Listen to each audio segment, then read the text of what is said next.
Hai hai hai hai. Kembali lagi bersama saya Rina di pastinya Love Rins Bercerita. Channelnya cerita keren.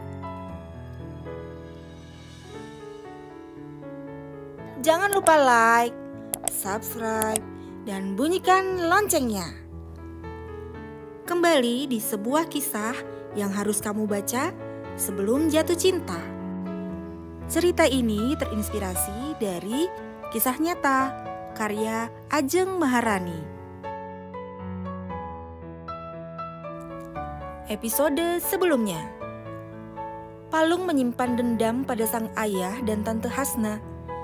Luka itu sudah tertanam mengakar hebat sejak usianya 7 tahun.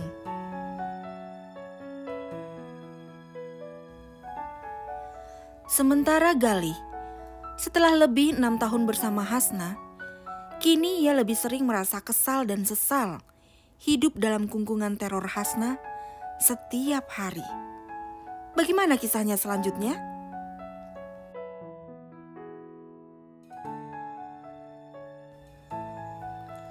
Sebuah awal, bagian 7.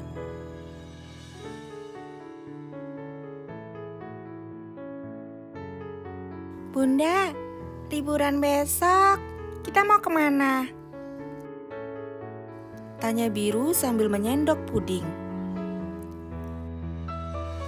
Berenang, sahut Palung Langit Pradipto pelan. Remaja laki-laki itu baru menghabiskan secangkir puding dan bersiap mengambil cangkir selanjutnya.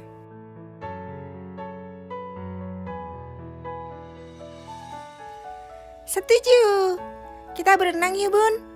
Telepon ayah. Kita ajak ayah juga. Seru riang ombak biru Maisarani. Mata gadis itu berbinar-binar. Telah lama ia tidak bertemu dengan sang ayah.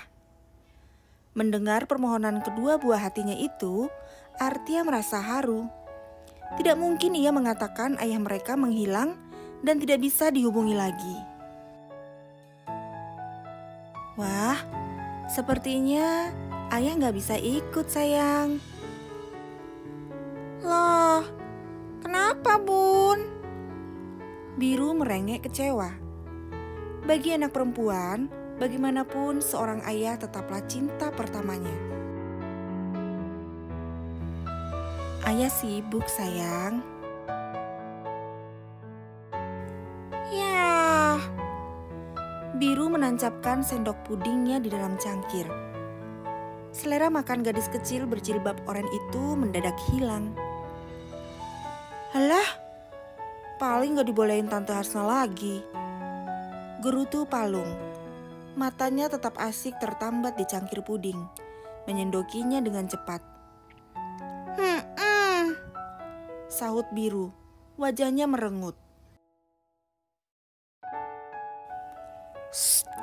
Gak boleh gitu kak, dedek. Artia membelai lembut punggung keduanya. Emang kenyataan kok, ayah selalu lebih mentingin tante daripada anaknya sendiri. Kalau bener ayah gak gitu, sudah pasti bakal lebih perhatian sama kami. Wong kita ini kan masih satu kota bun. Gak perlu lama aja udah nyampe kok kalau mau datang ke sini.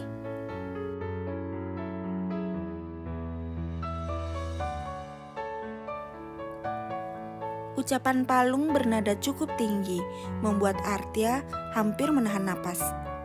Walau sudah mulai tenang setelah peristiwa kemarin, Palung tetap menyimpan lukanya sendiri.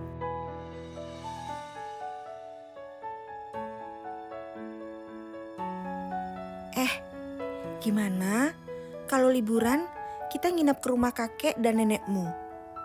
Artia menyebut nama kedua mantan mertuanya, mencoba mencairkan suasana.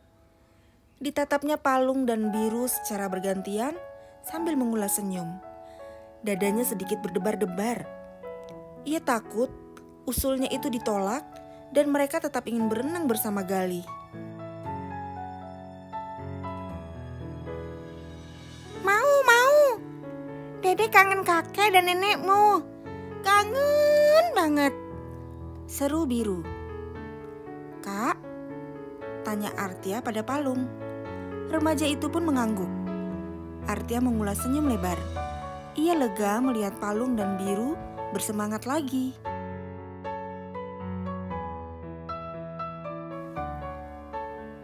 Rumah kakek dan nenek Murdiono dilalui dalam waktu 45 menit perjalanan.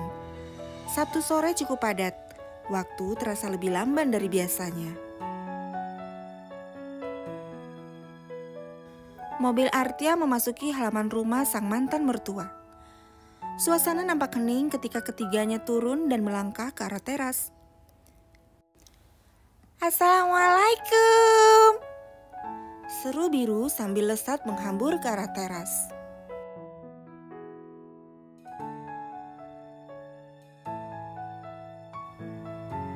"Dedek, yang baik nak," ujar Artia sambil mengambil 2 kantong buah tangan di kursi mobil paling belakang. Palung berjalan santai, meletakkan kedua tangannya di saku celana. Ia mengucapkan salam dengan santun, menoleh ke kanan dan ke kiri.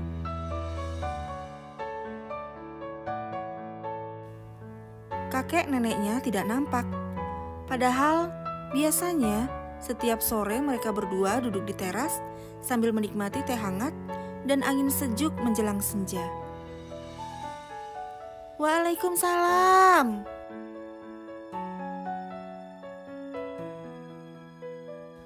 Suara kakekmu terdengar nyaring dari arah dapur. Ia keluar tergopoh dengan wajah semringah yang hangat. Wah, cucu kakek datang," ujar lelaki uzur yang masih terlihat sehat dan gesit itu. Biru menghambur ke arah sang kakek, mengulurkan tangan untuk salim. Diciumnya punggung tangan yang kulitnya telah dimakan usia itu. "Kakekmu sehat?" tanyanya. Ia mendongak, menatap wajah penyayang yang rambutnya telah memutih dan menipis itu. "Alhamdulillah, sehat." "Nenekmu mana, kek?" tanya Palung ketika menyalami sang kakek. "Nenekmu sedang tiduran di kamar, agak kurang sehat." "Assalamualaikum, Pak," ujar Artia sambil mencium punggung tangan sang mantan ayah mertua. Lelaki itu mengelus kepalanya dan menjawab salam. "Sehat, Nduk?" tanyanya. "Alhamdulillah. Saya ke kamar ibu ya, Pak?" "Iya, ibu juga sudah kangen sama kalian." Artia berjalan memasuki rumah sederhana itu. Dulu, ketika masih awal-awal menikah, Artia tinggal di rumah itu selama beberapa bulan. Sebelum pada akhirnya memutuskan untuk belajar mandiri dengan mengontrak rumah. Sementara itu, di dalam kamar nampak tubuh perempuan renta terbaring lemah di atas pembaringan. Ia berusaha duduk dengan susah payah ketika kedua cucunya memasuki kamar. Kegaduhan yang sangat ia rindukan. Hidup hanya berdua dengan sang suami membuat dirinya kehilangan suara-suara keceriaan.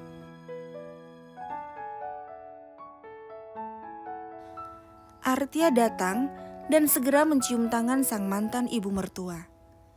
Dipeluknya tubuh lemah itu setelah mendaratkan ciuman hangat di kedua pipi.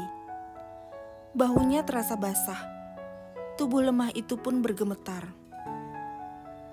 "Terima kasih masih mau mengunjungi kami, Nak," ucap lirih sang mantan ibu mertua, Bu Murdiono. "Ibu ini bilang apa? Kan sudah Artia bilang, ibu tetaplah ibu saya." Artia melepaskan pelukan.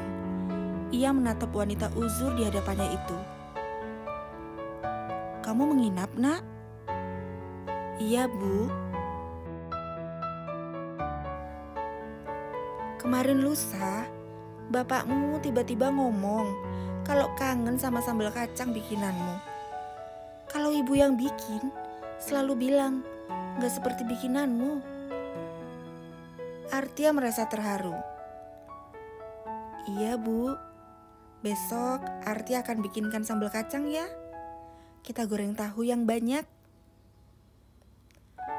Antar Ibu ke teras ya. Ibu ingin melihat anak-anak main." "Iya, Bu."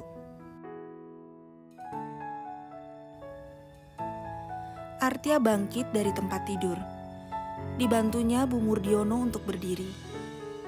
Pelan mereka berjalan, setapak demi setapak. Semenjak Artia dan Gali berpisah, kondisi Bu Murdiono perlahan menurun. Beban yang ditanggung wanita uzur itu membuatnya banyak berpikir. Beruntungnya, Pak Murdiono adalah tipe suami yang humoris, yang terkadang menggoda sang istri agar tertawa. Sore semakin lindap, sinar matahari semakin pecah-pecah dan muram. Artia berjalan pelan menuntun Bu Murdiono hingga teras. Mereka duduk dan bercengkrama. Artia memijat-mijat kaki Bu Murdiono, sementara Palung dan Biru tengah asik bermain anak-anak kucing. Tertawa, berseru riang. Kucing-kucing berjumpalitan dan melompat-lompat. Sore itu, hati Artia merasa teduh. Rumah itu membuatnya selalu hangat, sehangat kasih sayang kedua mantan mertuanya.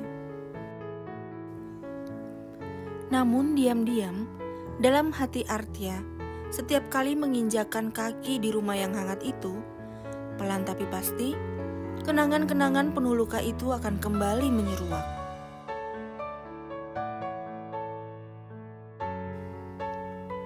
6 tahun yang lalu. "Assalamualaikum, Mbak Artia baik-baik saja kan?" Sebuah pesan WhatsApp dari seorang kawan tiba-tiba menyentak hatinya. Wanita itu segera membalas dan bertanya pada sang pengirim. "Waalaikumsalam. Laila kenapa tiba-tiba tanya seperti itu?" "Maaf ya Mbak, kemarin Gali nemuin aku dan bertanya-tanya tentang perceraian. Dia sih bilangnya temannya lagi punya masalah sama sang istri. Tapi aku curiga Mbak, jangan-jangan Gali ngomongin dirinya sendiri." Artia terhenyak. Ia bahkan tidak menduga jika Gali akan melakukan itu. Laila memang sahabat Gali di masa sekolah dulu. Artia mengenalnya dengan baik. Wanita berkulit coklat gelap dan berjilbab panjang itu sudah sering berjumpa Artia.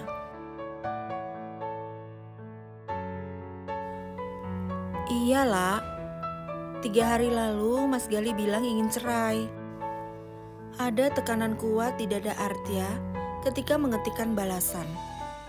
2 minggu lalu, Gali pergi dari rumah dan tidak memberi kabar apapun.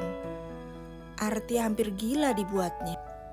Bahkan ketika wanita itu menghubungi sang suami, tak ada satupun yang dibalas. Hingga suatu hari, lelaki itu mengirim sebuah pesan singkat. "Aku ingin kita cerai." Apa Mbak Artia ada curiga Gali punya wanita lain lagi? Artia berpikir sejenak, tetapi tak menemukan gelagat ataupun kecurigaan apapun dari tingkah laku sang suami. Lelaki itu memang sudah beberapa kali mengkhianatinya, tetapi Artia selalu memaafkan dan mau menerimanya kembali. "Ini siapa Mbak?" Mbak Artia kenal.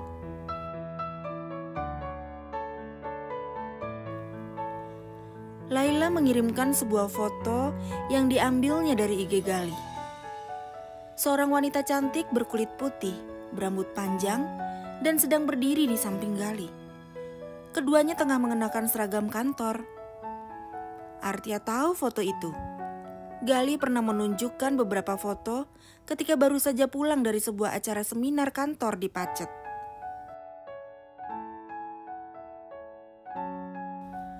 "Itu teman kantor Mas Gali lah.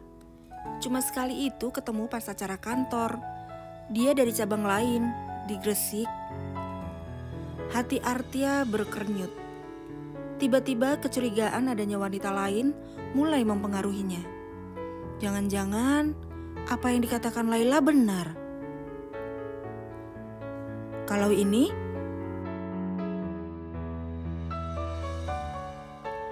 Laila mengirimkan lagi sebuah foto. Kali ini gadis berhijab yang tengah bermain ayunan di sebuah bukit. Gadis itu berwajah bulat dengan mata kecil yang menyipit. Itu kenalan Mas Gali lah. Mereka sama-sama hobi bela diri dan bertemu di satu komunitas. Kalau ini aku sering bertemu dengannya. Dia gadis baik dan santun. Laila tidak membalas. Wanita itu mengirimkan lagi beberapa foto. Masih gadis yang sama. Kali ini gadis itu tidak seorang diri. Ada Gali di sampingnya. Mereka tertawa dan terlihat dekat. Mbak Artia, aku yakin cewek inilah yang lagi ada hubungan sama Gali. Dek, tidak mungkin dia, batin Artia.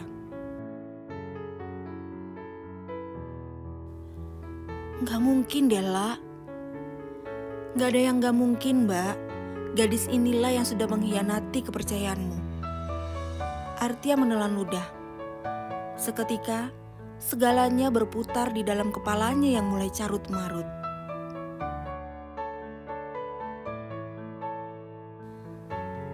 Jadi ternyata begitu. Apakah gadis itu Hasnah? Jika iya, sungguh teganya seorang teman berkhianat. Teman macam apa ia? Baik dan santun. Menyebalkan. Pokoknya jangan lewatkan episode selanjutnya ya.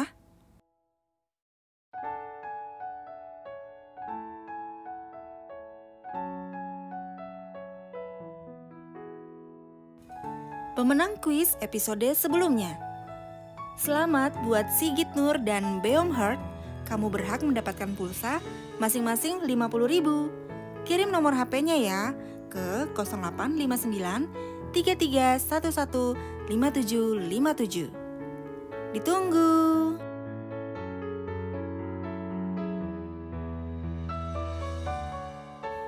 Terima kasih sudah menonton channel ini. Jangan lewatkan episode-episode selanjutnya. Siapa tahu ada kuis menarik lagi di depan sana. Jangan lupa like, subscribe, dan bunyikan loncengnya. Terus dukung channel ini agar bisa selalu update setiap hari. Sampai jumpa.